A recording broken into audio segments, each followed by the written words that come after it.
ध्यानाभ्यास के लिए कृपया अपने नेत्रों को बंद कर लीजिए। ध्यानाभ्यास से ही सुख की प्राप्ति है, अन्य किसी प्रकार से नहीं है।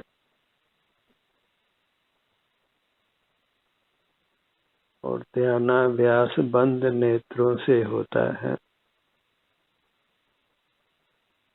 इसलिए नेत्रों को बंद रखिए। कुदरत हमारे पर अत्यंत मेहरबान है। हम उसकी मेहरबानी को समझते नहीं हैं। कुदरत ने हमको सर्वांग सुखमय बनाया है, उत्तम सुख का स्वामी बनाया है। हम ही अपने सुख को नहीं भोग कर बाहर जड़ पदार्थों में सुख ढूंढने का प्रयास कर रहे हैं। भूल कुदरत की नहीं है, भूल हमारी है।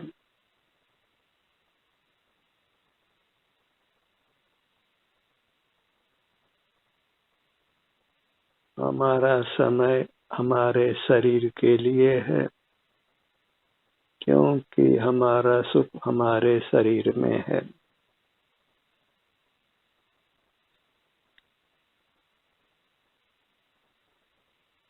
सुख बाहर नहीं है,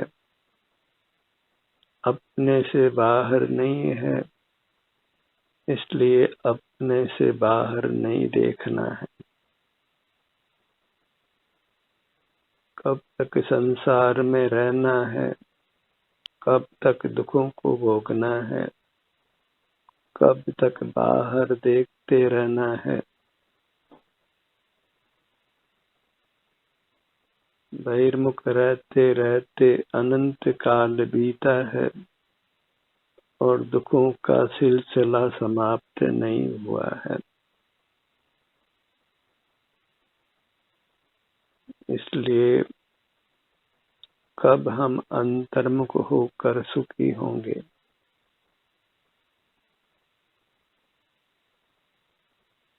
कब अपने पर दया करेंगे, अपने को दुखों से मुक्त करेंगे?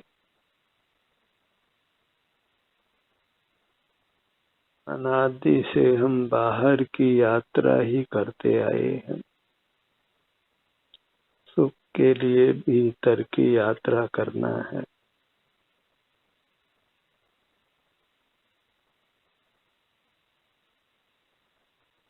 अपने में ही बने रहना है।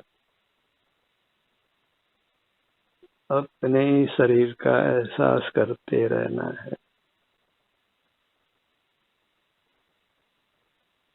अपना शरीर ही सर्वस्व है। त्वमेव माता च पिता त्वमेव त्वमेव बंधुस सखा त्वमेव। जितने भी संबंध हैं वे हमारे अपने शरीर के साथ में है। अन्य के साथ संबंध कल्पना ही हमको मूर्त से बांध कर नाना दुखों को प्रदान करती है। इस कल्पना लोक में नहीं जीना है। वास्तविक स्तर पर जीना प्रारंभ कीजिए,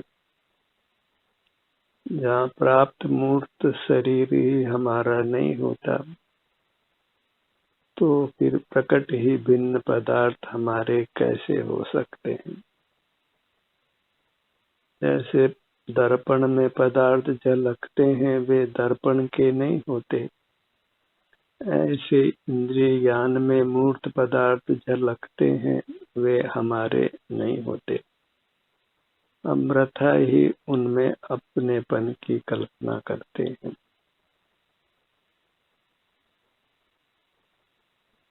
दर्पण का सब कुछ दर्पण में है, दर्पण के बाहर नहीं है। हर पदार्थ का सब कुछ उसके भीतर है, बाहर नहीं है। स्वर्ण की कांति, स्वर्ण का पीलापन स्वर्ण में है, बाहर नहीं है। फिर हमारा ही सुख हमसे बाहर क्यों हो? वस्तु का स्वरूप वस्तु में ही होता है। हम ही बहिर्मुख रहकर अपने सुख से वंचित रहते हैं।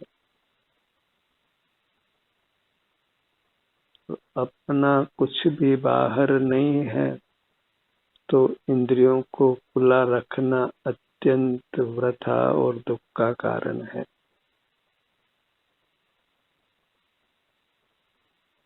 हम समझदार अपने आप को मानते हैं, लेकिन समझदारी का हम में लेश भी नहीं है, क्योंकि हम सुख के मार्ग को जानते नहीं है, दुख के मार्ग में ही चले जाते हैं।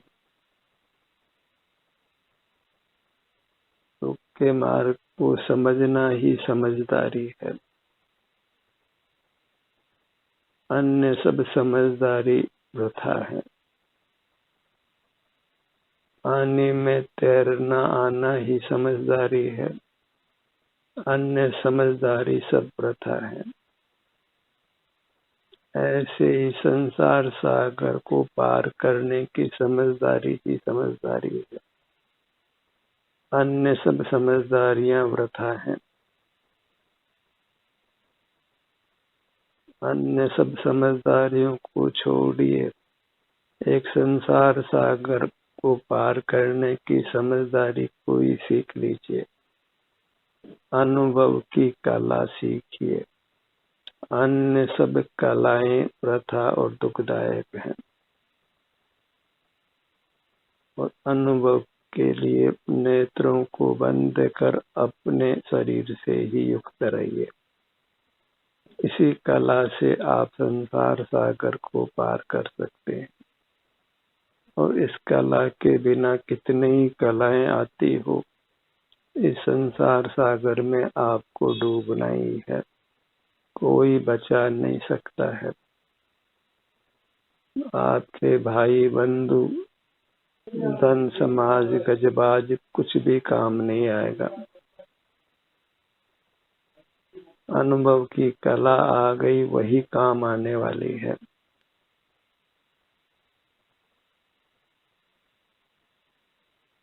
अनुभव के लिए अपना संपूर्ण समय अपने शरीर को दीजिए, क्योंकि वही एकमात्र सुख का बना हुआ है, आनंद दाता है, सुख का स्रोत है।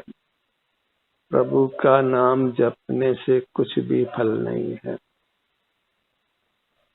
रात दिन धन का चिंतन करने से भी कुछ लाभ नहीं है।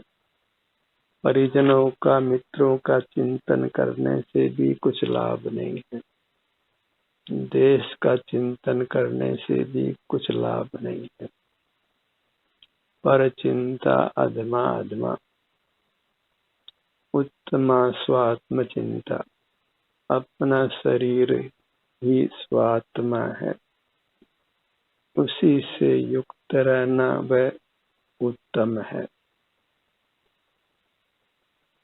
और उसी से हम अपनी अनादि की भूल को दूर करके अपने को दुखों से मुक्त कर सुखी हो सकते हैं।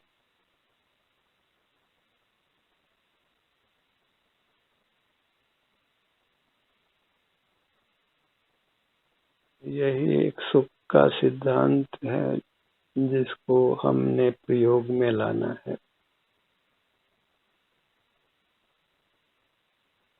थियोरेटिकल नॉलेज हुई है, अब इसको प्रयोग में लाइए। अपने ध्यान को अपने शरीर से जोड़िए।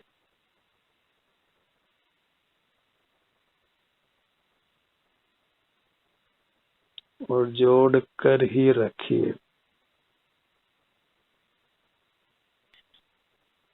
शरीर को छोड़ना नहीं है, मजबूती से पकड़े रहना है। भले ही प्राण ही निकल जाए।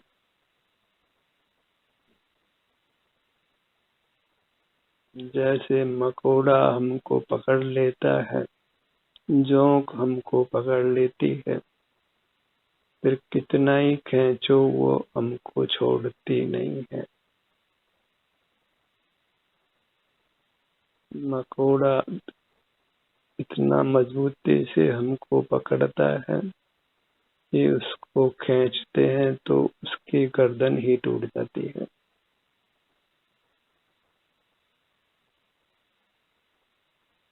जोंक पकड़ती है तो खून चूसते चूसते पेट फूल कर वो मर ही जाती है। वे तो पर को पकड़ रहे हैं तो प्राणांत को होते हैं। इसी प्रकार मजबूती से अपने को पकड़ लिया जाए तो फिर निर्वाण ही प्राप्त होता है, हम अमर हो जाते हैं। प्राण जाए पर अपने शरीर को छोड़ना नहीं है, तो फिर प्राण जाने पर निर्वाण ही होता है। प्राण जाने से कुछ दुख नहीं है, बस पुनर्जन्म नहीं होना चाहिए। और प्राणों को तो सुरक्षित रखना संभव ही नहीं है। आयु पूरी होने पर सबको मरना ही होता है। वास्तव में दुख मरने का नहीं है, दुख पुनर्जन्म का है। एक ही भावना भाइये कि अब पुनः जन्म नहीं हो, निर्वाण की प्राप्ति हो। यह जन्म अंतिम जन्म हो, ऐसी ही भावना भाइये और तदनुसार प्रयत्न करिए। पुनः मनुष्य भाव मिलेगा इसकी कोई गारंटी कोई दे सकता नहीं है।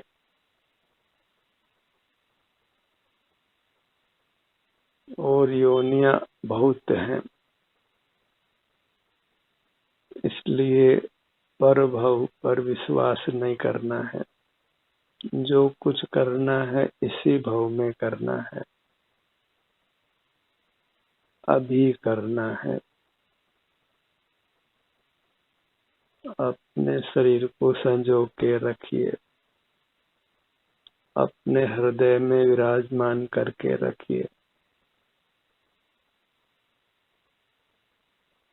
मन मस्तिष्क में बस अपना शरीर ही हो, पर वास्तव में अपना स्वरूप प्रत्यक्ष है। उसको इंद्रियों के, मन के, मस्तिष्क की आवश्यकता नहीं है। हम स्वाधीनता से अंतर्दृष्टि कर सकते हैं, अपने शरीर से युक्त रह सकते हैं और अपने को पूर्ण सुखी कर सकते हैं।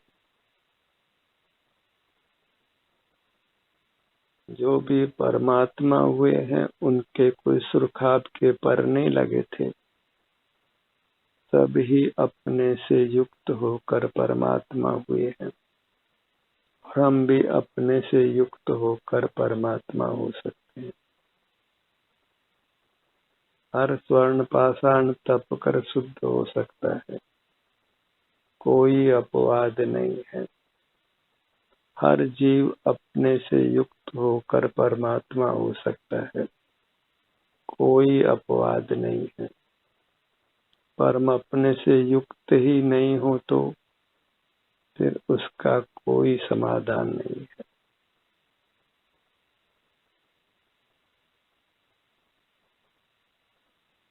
कोई माता अपने बच्चे को मुख में ग्रास दे सकती है, पर निगलना तो उस बच्चे के हाथ में ही है। और जबरदस्ती हम उसको खिला पिला दें तो वह फिर वमन ही करता है। ऐसे कोई कितना भी हमको धर्म का उपदेश दे, हमको अंतर्मुख नहीं कर सकता है। अंतर्मुख तो हमको स्वयं ही होना होता है। और जबरदस्ती किसी को अंतर्मुख रहने का उपदेश दें तो वह हम पर कुपित ही हो सकता है। जबरदस्ती का पर में कार्य नहीं है। जबरदस्ती अपने पर करिए। कोई आपके साथ अंतर्मुख करने की जबरदस्ती नहीं कर सकता है। आपको स्वयं ही अंतर्मुख होना है, स्वयं ही परमात्मा होना है। और उसके लिए अपना कार्य क्षेत्र अपने शरीर को बनाना है। आपका कर्म के साथ युद्ध आपके शरीर में ही होना है। यहीं से कर्म को बाहर करना है। तो अपने शरीर पर ही बने रहिए। और आपका शरीर आपकी पहुंच तक है, पहुंच के बाहर नहीं है। जब चाहो तब आप अपने शरीर के किसी भी भाग तक पहुंच सकते हैं। उस भाग के स्वास्थ्य की स्थिति का आपको अनुभव होगा और वह अनुभव ही मोक्ष का मार्ग है। यही स्वानुभव है, स्वानुभूति है, स्वसंवेदन है, ध्यान है, ध्यान का अभ्यास है, मोक्ष का मार्ग है, शील है और चारित्र है। पूर्व अपराधों का यही एक पश्चाताप है। यही अपनी महिमा ग्रहण करना है, अपने में लीन होना है। यही आत्म दर्शन है, परमात्म दर्शन है।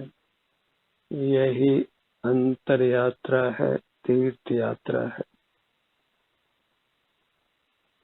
एक पल को भी वृथा नहीं करना है।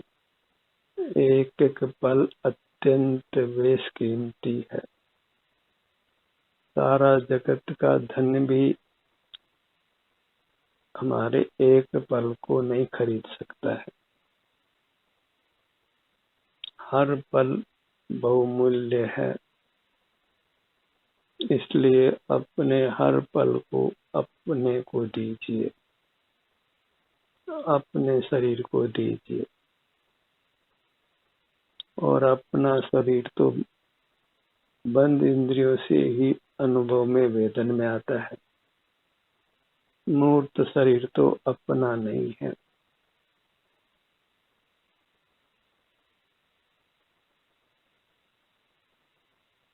अपनी मूर्त को ही परमात्मा की मूर्त के रूप में देखिए, एकटक होकर भक्ति के साथ। बाहर की मूर्ति को देखने में तो कोई संवेदना नहीं होती है। अपनी मूर्त को देखने में ही आपको संवेदना होती है और वह वीतराग भी होती है, राग आदि से रहित होती है। बाहर के पदार्थों को देखने में वैश्विक सुख दुख होता है और उससे स्वतः ही राग द्वेष की उत्पत्ति होती है और कर्मों का बंधन होता है।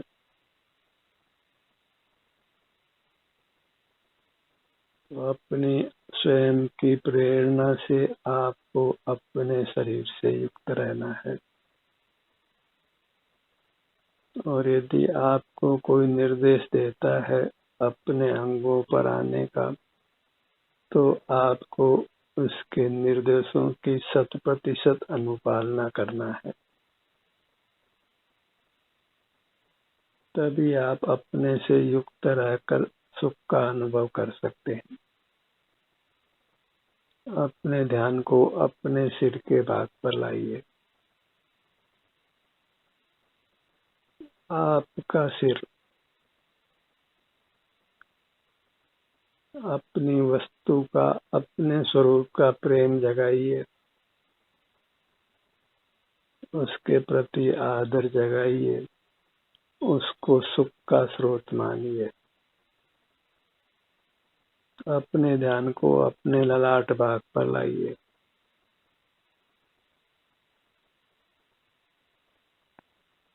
अपनी दिव्यता को पहचानिए, अपने देवत्व को पहचानिए। जैसे स्वर्ण पाषाण में सोना है, ऐसे ही अपने शरीर में अपना परमात्मा है। अनुभव गोचर है। दोनों भुवों का मध्य भाग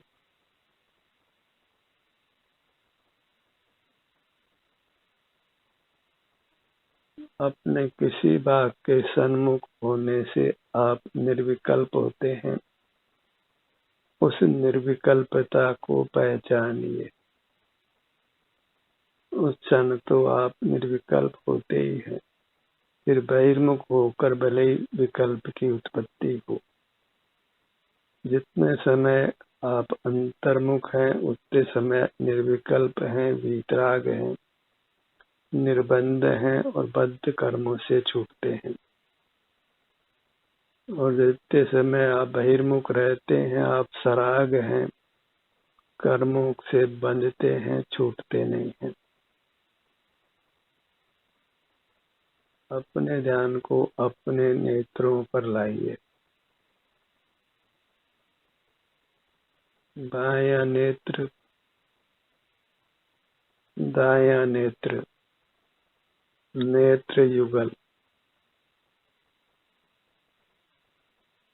हमने कभी अपने मूर्त नेत्रों को देखा नहीं है, न ही अपने अमूर्त नेत्रों को।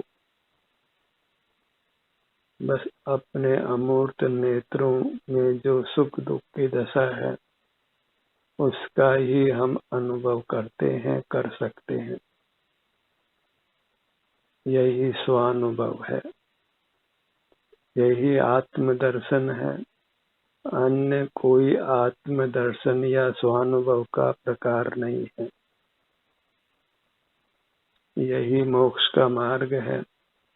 अन्य कोई मोक्ष का मार्ग नहीं है। मोक्ष का मार्ग अर्थात सुख का मार्ग।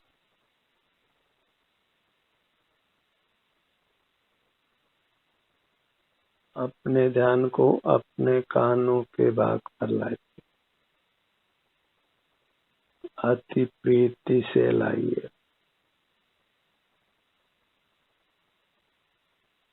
अपने अमूर्त कानों को पहचानिए और फिर प्रीति से उनका संवेदन कीजिए।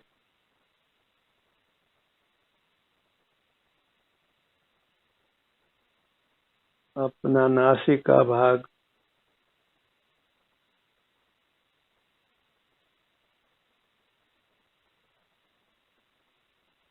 इस प्रकार हम अपना समय अपने शरीर को देते हैं, अपने को ही देते हैं।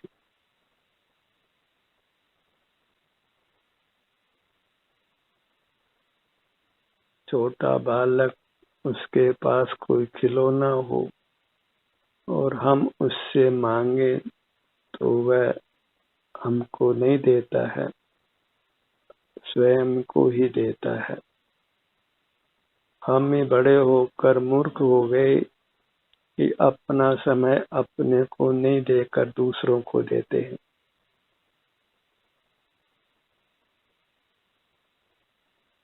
अपना ध्यान अपने होठों के भाग पर लाइए।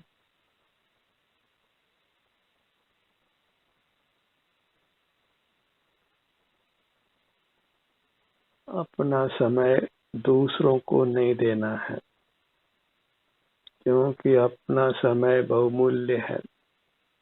इसी समय के कारण से हम परमात्मा बनने वाले हैं। उसी समय को अपने से जोड़कर हमको परमात्मा होना है। संसारी नहीं रहना है। समय कहें उपयोग कहें दोनों एकार्थक हैं। अपने उपयोग को अपने शरीर को देना है।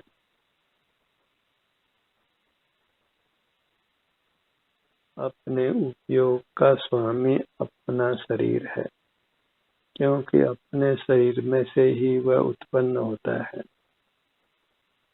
इसलिए अपने उपयोग का जनक या जननी हमारा शरीर ही है।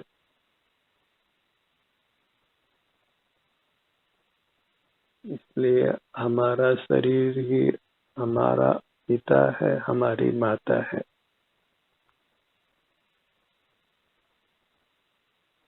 और जनक जननी के प्रति आदर का भाव, सेवा का भाव होना योग्य है।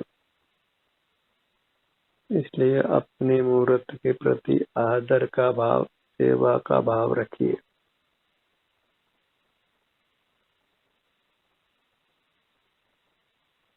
अपने पूरे मुखमंडल को ध्यान में लीजिए। होने वाली शांति को, वीतरागता को पहचानिए। इसी शांति को, इसी वीतरागता को अपने सन्मुख रहकर पाना है। यही शांति, यही वीतरागता हमको परमात्मा बनाएगी। अपनी पूरी मूर्त को, पूरे शरीर को लक्ष्य में लीजिए।